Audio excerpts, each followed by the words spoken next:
السلام علیکم ورحمۃ اللہ وبرکاتہ. کیا حال ہے سب کا؟ نحمده ونصلی علی رسولہ الکریم، اما بعد فاعوذ باللہ من الشیطان الرجیم. بسم اللہ الرحمن الرحیم. رب اشرح لی صدری ویسر لی امری واحلل عقدۃ من لسانی یفقہوا قولی. تھوڑی سی بات رمضان کے بارے میں، پھر آگے بڑھیں گے. بسم اللہ الرحمن الرحیم. رمضان شہر الرحمت والبرکہ. رمضان وہ مبارک مہینہ ہے جس میں اللہ تعالیٰ اپنے بندوں پر خصوصی رحمتیں اور برکتیں نازل فرماتا ہے. شیاطین کو قید کر کے اپنے بندوں کو نیکی کے کاموں کی رغبت دلاتا ہے تاکہ بھلائی کے کام کرنا ان کے لیے آسان ہو جائے. رسول اللہ صلی اللہ علیہ وسلم نے فرمایا، اذا کان رمضان فتحت ابواب الرحمت. جب رمضان کا مہینہ آتا ہے تو رحمت کے دروازے کھول دیے جاتے ہیں. ایک اور روایت میں آتا ہے، رسول اللہ صلی اللہ علیہ وسلم نے فرمایا، قد جاءکم رمضان شہر مبارک افترض اللہ علیکم صیامہ تفتح فیہ ابواب الجنۃ وتغلق فیہ ابواب الجحیم وتغل فیہ الشیاطین فیہ لیلۃ خیر من الف شہر من حرم خیرہا فقد حرم. تحقیق تمہارے پاس رمضان آیا ہے، یہ برکتوں والا مہینہ ہے. اللہ تعالیٰ نے اس کے روزے تم پر فرض کیے ہیں.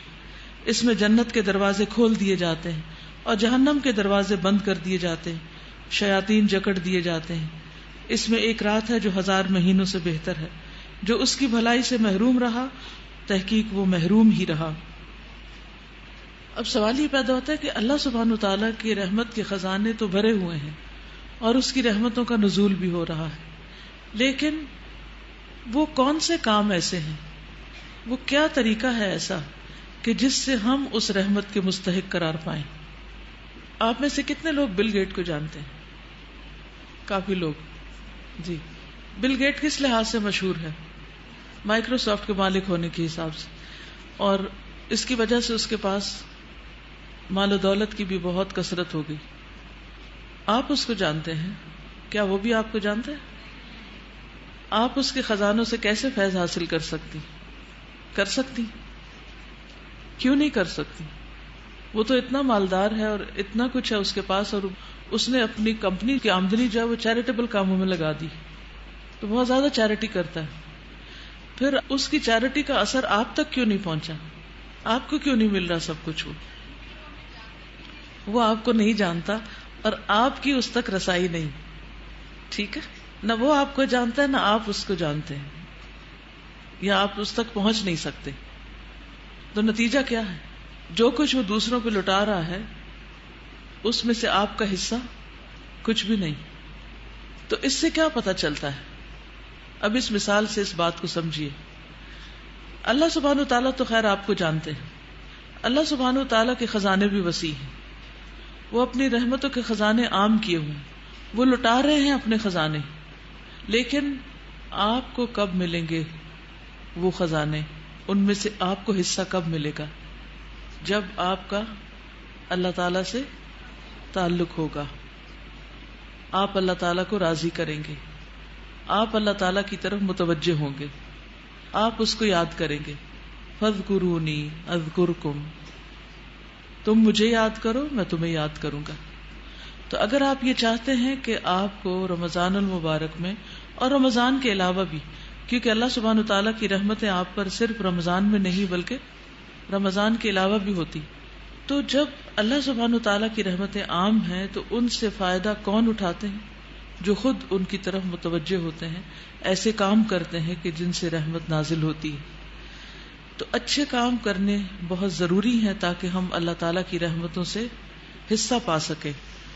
اس کے لیے اپنی عبادات کو مزید بہتر بنائیں، صدقہ و خیرات ڈیلی کریں، دوسروں کی مدد کریں، سلام کریں کثرت کے ساتھ، اور مسکراہٹ میں سبقت لے جانے کی کوشش کریں. اسی طرح اس دعا کو بھی پڑھیں، یا حی یا قیوم برحمتک استغیث اصلح لی شأنی کلہ ولا تکلنی الی نفسی طرفۃ عین. اے زندہ اور قائم رہنے والے، تیری رحمت کے سبب سے فریاد کرتا ہوں کہ میرے سب کاموں کی اصلاح فرما دے، اور پلک جھپکنے تک کے لیے بھی مجھے میرے نفس کے حوالے نہ کر، یعنی ایک لمحے کے لیے بھی مجھے میرے نفس کے حوالے نہ کر، کیونکہ نفس کے حوالے ہونے میں کیا خطرہ ہے، کیا مشکل ہے؟ اگر ایک لمحے کے لیے بھی انسان نفس کے حوالے ہو جاتا ہے تو کیا کرتا ہے؟ نفس فوراً انسان کو برائی کی طرف مائل کرتا ہے۔ ان النفس لامارۃ بالسوء، نفس انسان کو بہت زیادہ حکم دیتا ہے برے کام کرنے کا۔ تو اگر ہم اپنے نفس کی بات مانیں گے تو پھر یقیناً وہ برائیوں کی طرف لے جائے گا۔ تو اس لیے نفس سے بچنے کے لیے اللہ تعالیٰ کی پناہ لینا ضروری۔ اچھا، رمضان سے بھرپور فائدہ اٹھانے کے لیے ایک چھوٹی سی ٹپ آپ کو دینا چاہوں گی کہ دن میں آپ کو کئی کام کرنے ہیں۔ کچھ کام اجر اور ثواب کے اعتبار سے بہت بہتر ہیں، کچھ کام ایسے ہیں جو آپ کے فرائض میں شامل ہوتے ہیں۔ آپ آج کے دن پورے دن میں اپنا جائزہ لیں گے کہ آپ کے دن کے مختلف حصوں میں آپ کا انرجی لیول کیا تھا، آپ کی فیلنگ اور کیفیت کیا تھی، کون سا کام آپ کس وقت زیادہ بہتر طور پہ کر سکے۔ تو جو کام زیادہ امپورٹنٹ ہیں ان کو اس وقت کیجئے جس وقت آپ کی طاقت ہمت زیادہ ہے۔ اس وقت کے لیے نہ ٹالیے کہ جب آپ کچھ کرنے کے قابل نہ رہیں اور پھر آپ کہیں کہ اب آج کا میرا ٹارگٹ پورا ہی نہیں ہوا۔ مثلاً اگر آپ کو قرآن مجید کی تلاوت کرنی ہے، یا اگر آپ کو کچھ لکھنا ہے، کوئی بھی کام کرنا ہے، تو اس کے لیے دیکھیں کہ دن کے کس حصے میں آپ سب سے زیادہ انرجیٹک ہیں۔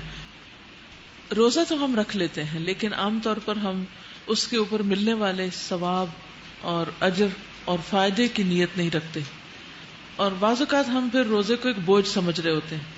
تو اگر ہم اس کو یاد رکھیں کہ روزہ اللہ سبحانہ وتعالیٰ کی طرف سے اگرچہ ایک فرض عبادت ہے لیکن ہمارے لیے بے شمار فائدوں کا سبب ہے، تو اس سے کیا ہوگا کہ ہمارا روزہ ہمارے لیے آسان بھی ہو جائے گا، انجوائبل ہوگا، اور ہم خوشی خوشی اس کو رکھیں گے۔ تو اس میں یہ ہے کہ روزہ جنت میں داخلے کا ذریعہ ہے۔ ابو امامہ نے رسول اللہ صلی اللہ علیہ وسلم سے ایک ایسے عمل کے بارے میں سوال کیا جو انہیں جنت میں داخل کرے، تو آپ نے فرمایا علیک بالصوم فإنہ لا مثل لہ، تم روزے کو لازم پکڑ لو اس لیے کہ اس کی طرح کی کوئی چیز نہیں، یعنی اگر جنت میں جانا چاہتے ہو تو اپنے لیے روزہ لازم کر لو۔ روزے دار کے لیے جنت کا ایک خصوصی دروازہ ہے۔ نبی صلی اللہ علیہ وسلم نے فرمایا جنت میں ایک دروازہ ہے جسے ریان کہا جاتا ہے، قیامت کے دن پکارا جائے گا کہ روزہ رکھنے والے کہاں ہیں؟ چنانچہ جو شخص روزہ رکھنے والوں میں سے ہوگا وہ اس میں داخل ہو جائے گا، اور جو اس میں داخل ہو گیا اسے کبھی پیاس نہیں لگے گی۔ کیوں؟ اس لیے کہ دنیا میں وہ روزے کی حالت میں پیاسا رہا۔ روزہ آگ سے بچاؤ کا ذریعہ ہے۔ رسول اللہ صلی اللہ علیہ وسلم نے فرمایا جو شخص اللہ کے راستے میں ایک دن کا روزہ رکھے گا، اللہ تعالیٰ اس کے بدلے اس کے چہرے کو آگ سے 70 سال کی مسافت پر رکھے گا۔ یعنی ایک دن کے روزے سے جو خالصتاً اللہ کی رضا کے لیے رکھا جاتا ہے اس کا یہ اجر اور ثواب ہے کہ انسان آگ سے اتنا دور ہو جاتا ہے۔ پھر روزے کی جزا اللہ سبحانہ وتعالیٰ خود دیں گے۔ رسول اللہ صلی اللہ علیہ وسلم نے فرمایا اللہ تعالیٰ فرماتا ہے کل عمل ابن آدم لہ الا الصیام فإنہ لی وأنا اجزی بہ، ابن آدم کے تمام اعمال اس کے لیے ہیں سوائے روزے کے، بے شک وہ میرے لیے ہے اور میں خود اس کا بدلہ دوں گا۔ اور وہ کیا ہوگا؟ وہ ایک سرپرائز ہوگا، سب سے بہترین ہوگا، کیونکہ اللہ سبحانہ وتعالیٰ سب سے بڑے خزانوں کا مالک ہے۔ تو جو کچھ اللہ تعالیٰ دے سکتا ہے وہ کوئی اور نہیں دے سکتا، اس لیے ہمیں اللہ ہی کی خاطر روزہ رکھنا چاہیے تاکہ اللہ سبحانہ وتعالیٰ سے بہترین جزا پا سکے۔ پھر روزہ ڈھال ہے۔